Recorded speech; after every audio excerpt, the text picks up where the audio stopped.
Pulp is called dash, कि ऐसा fibre जिसको वुड पल्प के साथ साथ केमिकल ट्रीटमेंट के द्वारा बनाया जाता है। आपको पता है fibres are two types, natural fibres and artificial fibres. ठीक है, नेचुरल फाइबर्स कौन से होते हैं आपको मालूम है, जो हमें एनवायरमेंट से मिलते हैं नेचुरली, जो फाइबर्स बनाए जाते हैं, जैसे जूट है, वूल है, सिल्क है, कॉटन है।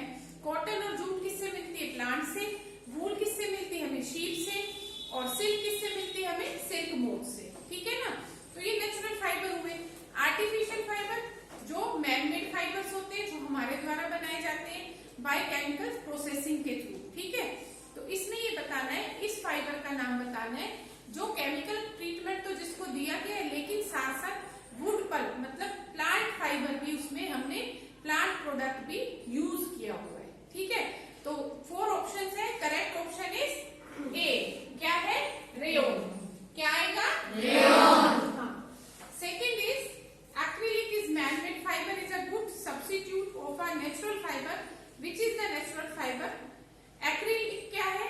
मैनमेड फाइबर है। ठीक है, और अच्छा फाइबर है, गुड सब्स्टिट्यूट मीन्स की नेचुरल फाइबर का एक गुड सब्स्टिट्यूट है। ठीक है, मान लो अगर हम नेचुरल फाइबर के प्रोडक्ट यूज नहीं कर सकते तो हम एक्रिलिक को यूज कर सकते हैं। एक्रीवूल है, एक्रीवूल क्या होता है? एक्रिलिक को जो वूल के साथ मिक्स करके बनाया जाता है। ठीक है, तो क्या होता है दूसरा, which is this natural fibre, ये किस नेचुरल फाइबर के साथ मिलता जुलता है? Answer is A, that is wool. Correct answer is A, wool. ठीक है, next is polyester. Polyester is a polymer of dash. Polyester natural fibre नहीं है, कौन सा? आर्टिफिशियल फाइबर है। पॉलीमर किससे बनता है? पॉली प्लस ईस्टर से। ठीक है, तो इसका मोनोमर क्या हुआ हमारे पास? पॉलीमर कौन सा हुआ हमारे पास? Ester. That is part A, ester. क्या हुआ? Ester. Yes. Next one is out of the following which is a non biodegradable substance. आपको मालूम है substances are two types, biodegradable and non biodegradable. Biodegradables are those substances which decompose easily by natural composition, कि जो naturally environment में अपने आप decompose हो जाते हैं। ठीक है, तो वो तो बायोडिग्रेडेबल होते हैं। नॉन बायोडिग्रेडेबल कौन से होते हैं? जो अपने आप डिकम्पोज नहीं होते हैं। ठीक है, कुछ भी कर लिया जाए उनकी डिकम्पोजिशन नहीं होती, एज इट इज रहते हैं, उल्टा अपने केमिकल्स जो फ्यूम्स की फॉर्म में एनवायरमेंट में छोड़कर उसको सॉइल और एयर को पोल्यूट भी करते हैं। ठीक है, तो अब हमारे पास क्वेश्चन क्या है, इसमें से कौन सा नॉन बायोडिग्रेडेबल है? कौन सा है? Answer is C. C is nylon. जितने भी आपको ऑप्शन दिए हुए उसमें से नायलॉन जो है वो नॉन बायोडिग्रेडेबल सब्सटेंस है। Next one is which of the following can be recycled. Recycled कौन से मटेरियल होते हैं? रिसाइकलिंग से बने, जो यूज करने के बाद फैक्ट्रीज में जाकर रिसाइकलिंग के द्वारा, केमिकल प्रोसेसिंग के द्वारा हम उनको न्यू प्रोडक्ट्स में कन्वर्ट कर लेते हैं, वो रिसाइकलिंग होती है। तो आपको कुछ ऑप्शंस दिए हुए, उसमें से आपको बताना है कौन सा रिसाइकल्ड है। कुछ सब्सटेंसेस होते हैं रिसाइक्लेबल होते हैं और कुछ नहीं होते हैं। ठीक है, तो इसमें से करेक्ट आंसर है हमारे पास ए। क्या है? Plastic bowls. Answer is A. Next, which material is best suited for covering electric wires, कि इलेक्ट्रिक वायर्स को कवर करने के लिए कौन सा मटेरियल सबसे सुटेबल है? आपने देखा होगा प्लास्टिक के पाइप्स, जिनको हम पीवीसी पाइप्स कहते हैं, पॉलीविनाइल क्लोराइड। ठीक है, उससे बनते हैं। तो क्या होते हैं? प्लास्टिक क्या है? इंसुलेटर है, जो अपने अंदर से इलेक्ट्रिसिटी को कंडक्ट नहीं होने देता। इसलिए हम इलेक्ट्रिक वायरिंग क्या करते हैं? प्लास्टिक की पाइप्स के अंदर डालते हैं। अगर मान लो कहीं शॉर्ट सर्किट भी हो तो प्लास्टिक उसको अंदर ही रोकेगा, हमारे तक करंट को फ्लो होने नहीं देगा। ठीक है, कोई प्रॉब्लम आती है, एमसीबी डाउन हो जाती है, जिसकी वजह से जो भयानक जो इंसिडेंट होने वाला होता है बड़ा, वो रुक जाता है। ठीक है, तो कौन सा मटेरियल है कवरिंग के लिए सबसे अच्छा? पीवीसी। कौन सा? PVC. Answer is PVC. Option is C. Which of the following is not a thermoplastic. Thermoplastic कौन सा नहीं है? प्लास्टिक आर टू टाइप्स, ये भी आपको मालूम है। थर्मोप्लास्टिक कौन से होते हैं? जिनसे हम प्रोडक्ट बनाते हैं लेकिन वो कई बार रिमोल्डेड हो जाते हैं। जाते हैं, ठीक है, रिमोल्डेड कर सकते हैं। उसमें से कुछ प्रोडक्ट्स ऐसे होते हैं जो रिसाइक्लेबल होते हैं, और थर्मोसेटिंग होते हैं जो रिसाइक्लेबल नहीं होते हैं, ठीक है, रिमोल्डेड नहीं होते। अगर एक बार किसी भी चीज उस प्लास्टिक की कोई भी अप्लायंस हम बना लेते हैं, उसकी सेटिंग हो जाती है, पूरे तरीके से बनकर तैयार हो जाता है, तो दोबारा रिमोल्ड नहीं हो सकता है, ठीक है। तो आपको पूछा गया इसमें से कौन सा थर्मोप्लास्टिक नहीं है, तो जो मेलामाइन है, ठीक है, वो थर्मोसेटिंग प्लास्टिक का एग्जाम्पल है, बेकलाइट है, मेलामाइन है। तो इसमें आंसर इज सी, क्या है, melamine.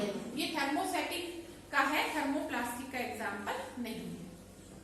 Which of the following plastics can not be remoulded, इनमें से कौन से प्लास्टिक्स हैं जो रिमोल्डेड नहीं होते। जैसे कि अभी मैंने आपको बताया थर्मोप्लास्टिक जो होते हैं रिमोल्डेड हो जाते हैं, थर्मोसेटिक जो होते हैं वो रिमोल्डेड नहीं होते। इट मींस एग्जांपल में एक थर्मोसेटिक प्लास्टिक का एग्जांपल है जो रिमोल्ड नहीं होगा।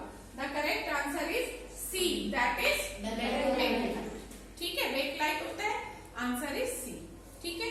तो बच्चों ये आपके हुए एमसीक्यूज। इसके बाद आता है now part B, that is match the following. आपको कॉलम ए दिया हुआ है, कॉलम बी दिया हुआ है, आपको कॉलम ए का कॉलम बी से मैचअप करना है, ठीक है।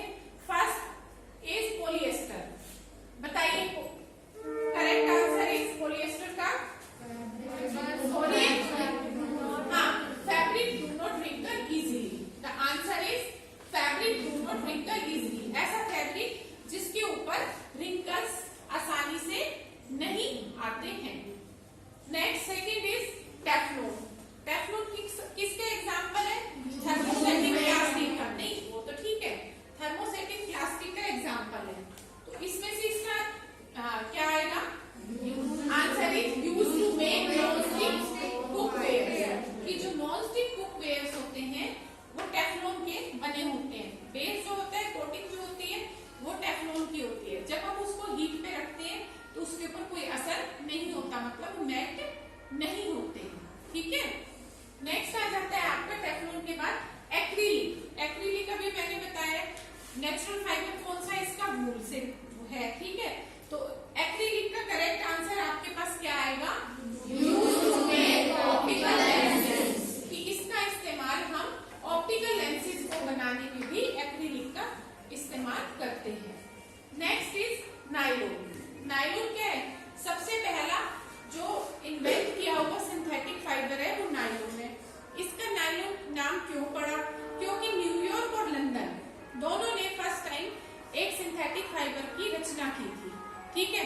तो अब ये क्या है कि वो बोलते हैं, हमने की वो बोलते, तो न्यूयॉर्क और लंदन के कुछ वर्ड्स को लेके नाम रखा गया नायलॉन। न्यूयॉर्क की स्पेलिंग क्या आती है, NEWYOR की, तो N और क्या कहते हैं Y वहां से लिया न्यूयॉर्क के में से, लंदन का फर्स्ट 3 वर्ड्स, तो क्या बन गया हमारे पास एक सिंथेटिक फाइबर नायलॉन, ठीक है। इस तरीके से नायलॉन सिंथेटिक फाइबर की इन्वेंशन हुई थी। तो इसका करेक्ट आंसर क्या है, जो पैराशूट्स होते हैं और स्टॉकिंग्स होती है वो नायलॉन सिंथेटिक फाइबर से बनाई जाती है, ठीक है, क्योंकि ये काफी टफ होता है, फ्लेक्सिबल भी होते हैं, फ्लेक्सिबिलिटी भी इसके अंदर होती है, ठीक है, जिसकी वजह से जो ये ज्यादा ड्यूरेबल होता है, स्ट्रॉन्ग होता है, ठीक है, टफ भी बनता है। नेक्स्ट आ जाता है पीवीसी।